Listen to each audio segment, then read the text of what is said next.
what a great comment here about someone taking NMN for 6 months and seeing grey hair reversal. That's incredible. They're saying basically take it when you're younger. And there is some truth to that. By the time you're 50, your NAD levels are about 50% of what they were in your 20s.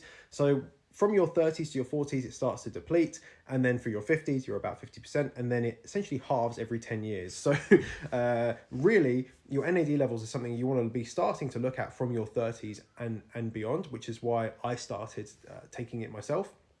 And it's great that this person's seeing a result, but I just want to kind of caveat this with, if you've been taking NMN for a month and you've not seen a result, it doesn't mean that it's not worked. There's two things that are really important. One, you may not see the result straight away because these things do take time.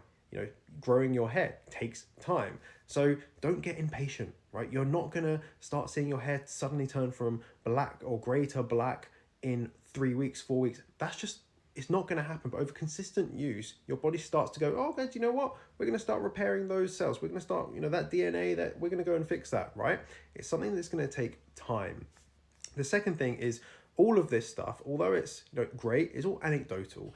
And what you really want is data. So if you can look at my finger, right, just there is a little plaster on it. So I have just done an NAD test. So what this is doing is you do a pinprick, you put some blood on a little sample pad, and then you send it off and it will tell you your NAD levels. So regardless if I feel good, I feel bad, I look great, I look bad, if my NAD levels are higher through the data, then it is having an impact, okay? If I do another one in 6 months' time, and let's say I stop taking NMN and my NAD levels have decreased, then hey, you could probably form an alignment to say that this equals that. That's not proper science. That would be thrown out in the science community, right? However, me personally, I would say, hey, look, I haven't changed anything other than that, and maybe that's the result.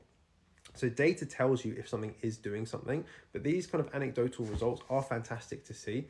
And I think the main thing I want to get across to people is that if you're not seeing this straight away, don't be put off. All of this stuff is a slow burn. So you don't get impatient. Don't go for the quick fix. This is something that you really want to progress with over a long period of time, as well as things like eating healthily, not eating too often, exercise, not smoking, all that sort of stuff.